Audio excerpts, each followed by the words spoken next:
Renato Gaúcho apresenta A Força do Amor.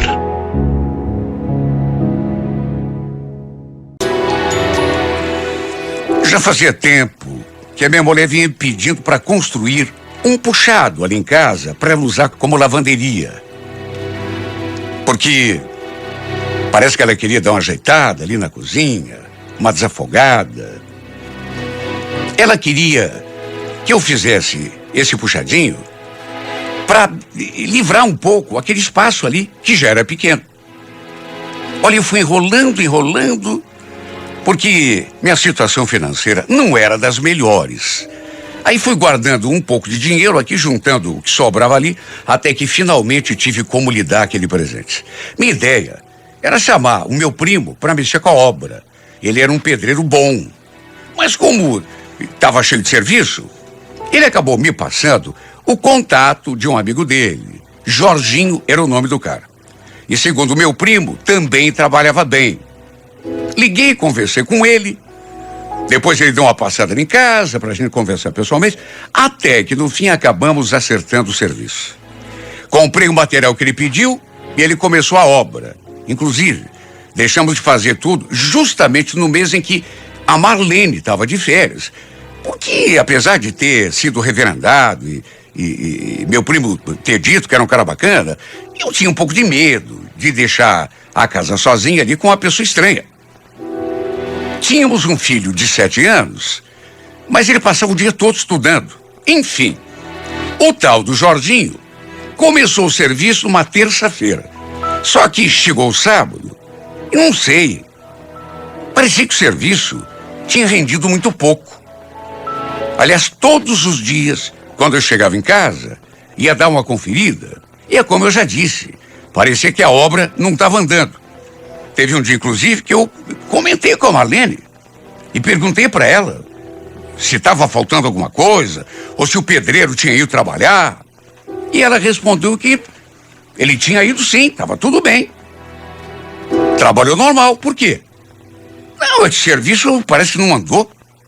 Parece que está igual ontem. Ela fez assim uma careta. Depois falou que não ficava fiscalizando o serviço do cara. Que, aliás, nem saía ali para fora, ficava dentro de casa o tempo todo. Eu, então, decidi falar com ele na segunda-feira, antes de sair para o serviço. Ficar um pouco mais até ele chegar e, de repente, bater um papo com o cara, né? Para ver se ele estava encontrando alguma dificuldade. Eu tinha contratado o serviço do Jorginho para pagar pela empreitada, não por dia. Mesmo assim, eu queria que a obra ficasse pronta o quanto antes. Resolvi dar uma força para ele. Na segunda-feira, esperei o cara chegar, perguntei como é que estava a obra, se não era preciso chamar mais um sujeito, quem sabe trazer mais um peão ali para ajudar, mas ele respondeu que não. Não precisa não, eu dou conta de tudo sozinho. Fica tranquilo, é que eu tô mexendo com a fundação hoje, já começa a mexer com as sapatas, aí daqui a pouco você vai ver que a coisa engrena. Bom, era o que eu esperava ouvir. Depois, ainda conversei com a Marlene, pedi que ela ficasse de olho no serviço do cara, para ver se ele não estava enrolando. Se bem que um cara que ganha por empreitada enrolar, tem que ser muito burro, né? Eu tinha contratado o serviço desse amigo do meu primo, na confiança. Segundo meu primo, era um cara bacana e competente. Só que não sei, viu? Dia após dia, fui me dando conta de que o cara era um tremendo do enrolão. Piá novo ainda. Devia ter o quê? Uns 25, 27 anos. E era um cara forte, um cara... Parece que, sei lá, estava acostumado a lidar com aquele tipo de serviço. Só que, repito, a coisa não andava. No entanto, nunca poderia passar pela minha cabeça que o motivo da enrolação daquele serviço, do fato de eu chegar em casa e estar praticamente a mesma coisa do dia anterior, fosse exatamente aquele, para a obra não ir para frente.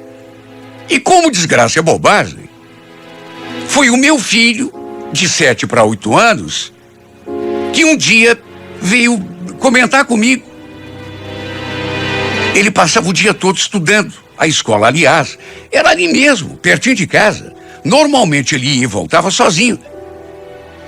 E sabe, eu comecei a notar que ele andava meio quieto, meio jururu, carinha esquisita.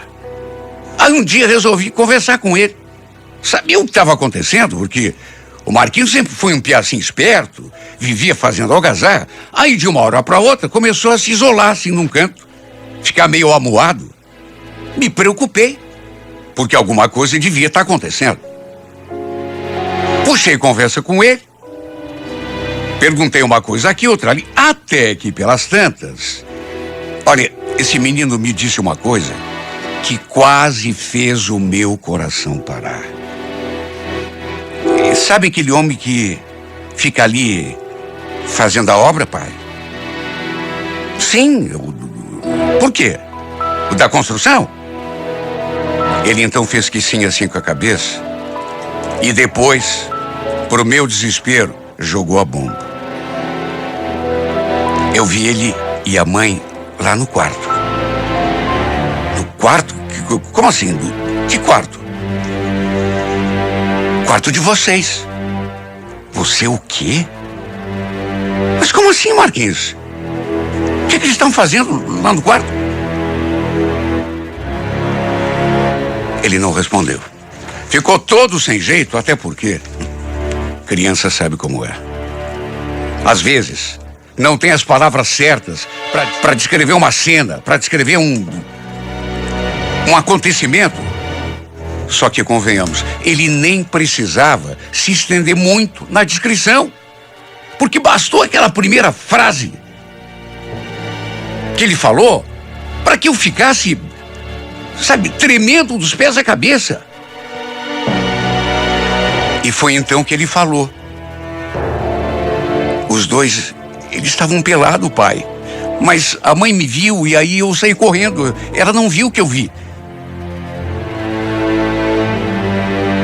Olha, eu não sei como não caí duro naquela hora. Meu filho estava me contando que tinha visto o pedreiro e a mãe dele no nosso quarto. Os dois nus, pelados. Ele tinha saído mais cedo da escola e acabou se deparando com aquela cena. Olha, eu tremia tanto, mas tanto. Então era por isso que ele andava amuado daquele jeito. E era por isso também que aquela obra parece que não andava. Olha, eu fiquei tão desatinado, sem saber que atitude tomar. Lembro que entrei para dentro de casa, tremendo dos pés à cabeça, pálido. A Marlene estava na cozinha, preparando, sei lá, uma coisa de comer, diante da panela, no fogão. E quando ouviu assim o barulho, olhou para trás e me viu. E ainda falou assim, brincando: credo, Vidal, que cara é essa? Tá branco, parece uma alma penada. O que está acontecendo dentro de casa, hein? Fala pra mim.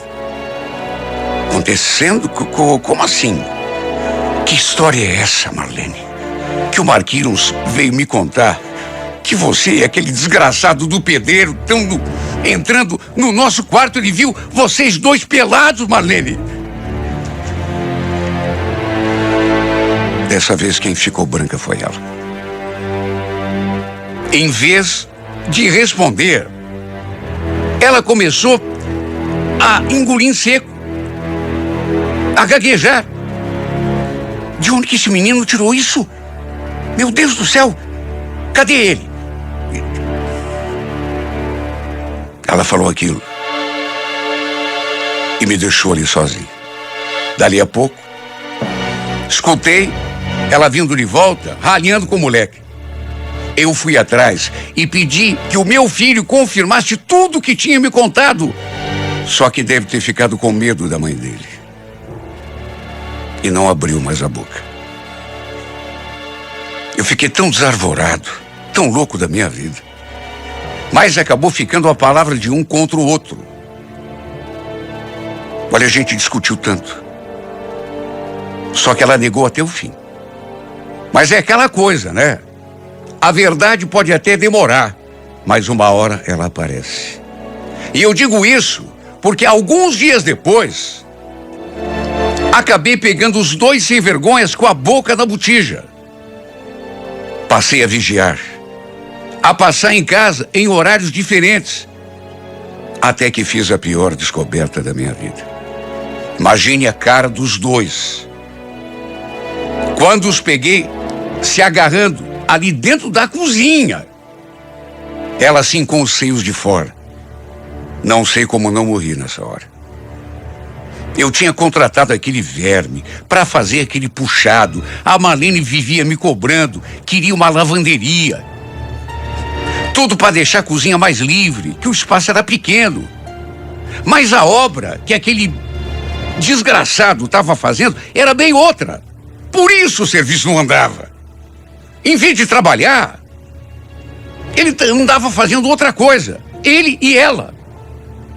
Olha, eu fiquei tão desatinado que em vez de tomar uma atitude, partir para cima daquele infeliz, eu fiquei apenas olhando a cena assim, ainda sem acreditar.